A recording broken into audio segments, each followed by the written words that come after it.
1 है, basic type है। एक एक क्वेश्चन को समझना। मैं फिर से कह रहा हूं, कहां कौन सा पॉइंट लिखा जाना है, रटना मत। ये पॉइंट मेरे दिमाग में क्यों आएगा, ये आपको समझना होगा। ये आपको समझना होगा कि ये पॉइंट मैं पेपर में क्यों लिखूंगा, ये आपको मेरे भाई समझना होगा। ठीक है, पहला क्वेश्चन आपके सामने ये रहा। पहला क्वेश्चन आप लोगों के सामने ये रहा मेरे प्यारे दोस्त। फटाफट मुझे बताइए क्या होगा इस क्वेश्चन का बिल्कुल सही जवाब।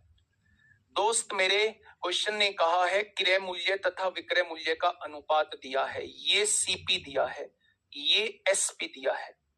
यानी 10 रुपए में कोई सामान खरीदा है और 11 रुपए में बेचा है, तो मेरे भाई फायदा कितने का होगा? आपने कहा 1 रुपए का फायदा होगा। फायदा होता किस पर है? हमेशा सीपी पर होता है। तो 100 पर कितना हो जाएगा? यानी कि इस क्वेश्चन में होने वाला प्रॉफिट जो होगा वो 10% का हो जाएगा। इस क्वेश्चन में होने वाला प्रॉफिट कितने परसेंट का हो जाएगा? तो आप कहेंगे 10% का हो जाएगा। ऐसे भी क्वेश्चन आपसे पूछे जाते हैं। फटाफट बताइए, फटाफट बताइए क्या कहना चाह रहा है भाई क्वेश्चन। क्वेश्चन नंबर 2 क्या कहना चाहता है, ध्यान से समझिएगा मेरे भाई। क्वेश्चन ने कहा है यदि किसी खिलौने का विक्रय मूल्य उसके क्रय मूल्य का 3/5 भाग है। विक्रय मूल्य मतलब एसपी, एसपी जो है उसके क्रय मूल्य का 3/5 भाग है। क्या उसने क्वेश्चन ने यही बोला हुआ है? लाइन को पढ़िए ध्यान से। क्वेश्चन ने आपसे कहा है यदि किसी खिलौने का विक्रय मूल्य मतलब सेलिंग प्राइस उसके क्रय मूल्य का 3/5 भाग है, यानी सीपी का 3/5 भाग है। ये क्वेश्चन ने मेरे प्यारे दोस्त बोला हुआ है। अब आप मुझे ये बताइए कि ये सीपी इधर मल्टीप्लाई में है, इधर आके किस में हो जाएगा? डिवाइड में हो जाएगा। हो जाएगा या नहीं? सीपी मतलब सामान को खरीदना, कितने में खरीदा है? 5 में खरीदा है। एसपी मतलब सामान को बेचना, बेचा कितने में है? 3 में बेचा है। आप मुझे बताइए 5 का सामान खरीद के 3 का बेच दिया तो घाटा कितने का हो जाएगा? 2 रुपए का।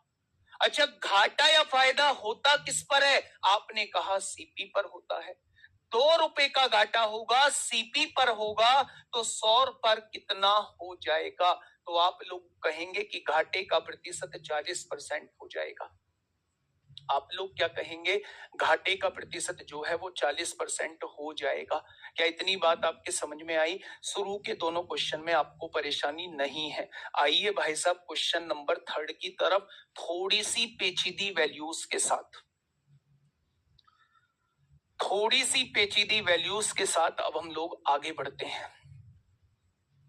परसेंटेज में जो क्वेश्चंस नहीं हो रहे हैं, मोबाइल में एक फोल्डर बनाइएगा, उन क्वेश्चंस को उस फोल्डर में सेट करिएगा, क्लिक करिएगा।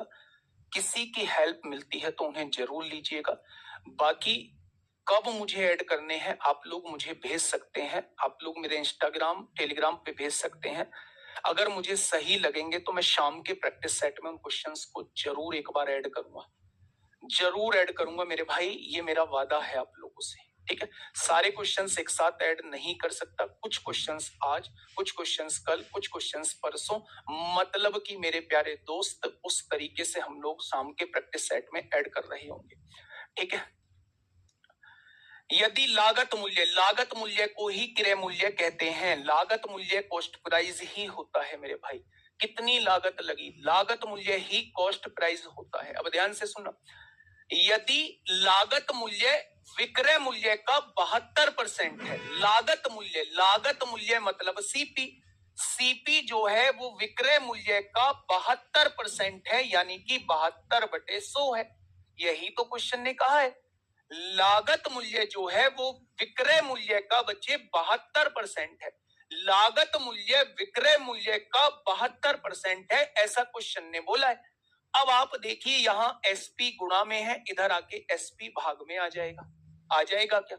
अब हम काटा पीटी मचाते हैं। 4 से काटेंगे 18 बार कट जाएगा, 4 से काटेंगे 25 बार कट जाएगा। क्या रेशो आपके सामने आ चुका है? आपने कहा जी बिल्कुल आ चुका है।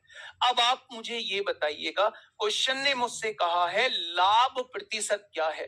लाभ प्रतिशत यानी कि वो आपसे प्रॉफिट परसेंट पूछना चाह रहा है, वो आपसे प्रॉफिट परसेंट पूछना चाह रहा है मेरे भाई, वो आपसे लाभ प्रतिशत पूछना चाह रहा है। कैसे निकालेंगे लाभ प्रतिशत? बेटा जी सामान खरीदा कितने का था तो आप कहेंगे 18 रुपए का, सामान बेचा कितने का था तो आप कहेंगे 25 रुपए का, फायदा कितने का हो गया? 18 का सामान 25 का बेच दिया, क्या 7 रुपए का फायदा हो गया? अच्छा फायदा होता किस पर है तो आप कहेंगे हमेशा क्रय मूल्य पर, तो 100 पर कितना हो जाएगा? 100 पर कितना हो जाएगा वो आपसे ये पूछना चाह रहा है। तो मेरे प्यारे दोस्त 2 से काटेंगे 50 बार कटेगा, 2 से काटेंगे 9 बार कटेगा, और 350 बटे 9 का मतलब क्या होता है? तो आप कहेंगे 9 तिया 27 होगा, 8 बचेगा, 9 अट्ठे 72 होता है, 8 बचेगा, 9 अट्ठे 72, 38.89 इस क्वेश्चन का जवाब आ जाएगा। क्या ये बात क्लियर हुई? तो आपने कहा जी ये बात क्लियर हो गई, 28.75 नहीं आएगा बेटा, 38.8 आएगा। कितना आ जाएगा? 38.89% आ जाएगा। कोई दिक्कत समस्या? आपने कहा कोई दिक्कत समस्या नहीं है।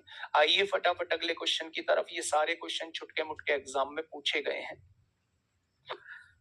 ये सारे के सारे क्वेश्चन छुटके मुटके एग्जाम में पूछे गए हैं। यानी आज के बाद अगर आपको सीपी और एसपी दिया हुआ हो, आपसे वो प्रॉफिट और लॉस परसेंट पूछना चाहता है, तो मेरे भाई आप इन तरीकों से क्वेश्चन को सॉल्व कर सकते हैं। ठीक है, ऊपर करो,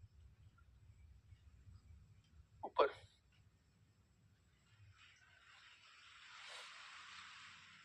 चलिए, आज आईबी के पेपर में आपके कराए हुए सवाल थे, हर जगह आएंगे, हर जगह आएंगे, टेंशन मत लो, बस विश्वास करके पढ़ो। ट्रस्ट किया है, ट्रस्ट करो, एक भी जगह ट्रस्ट नहीं टूटेगा। क्वेश्चन पढ़ते हैं। नीरज एक खिलौना 2500 रुपए में खरीदता है। जैसे ही आपने कहा कि ये खरीद रहा है तो इसको हमने सीपी मान लिया। कितने में बेच रहा है? एसपी 3000 रुपए में बेच रहा है। आपसे पूछा क्या है? लाभ प्रतिशत पूछ रहा है। अगर चीजें प्रतिशत में पूछी जाए तो रेशो आप लोग निकाल सकते हैं। आप फटाफट रेशो निकालिए, 2 जीरो से 2 जीरो कट गए, यानी कि 5 पंजे 25 हो जाएगा, 5 छंग 30 हो जाएगा, हो जाएगा। खरीदा कितने का है? कोई सामान 5 का खरीदा है। बेचा कितने का है? कोई सामान 6 का बेचा है। फायदा कितने का हो गया? 1 का हो गया। अच्छा फायदा होता किस पर है? तो आप कहेंगे क्रय मूल्य पर होता है, तो 100 पर कितना हो जाएगा? क्या ये फायदे का प्रतिशत 20% हो जाएगा? क्या फायदे का प्रतिशत 20% हो जाएगा? कोई दिक्कत समस्या? आपने कहा जी कोई दिक्कत समस्या नहीं है, आसान चीजें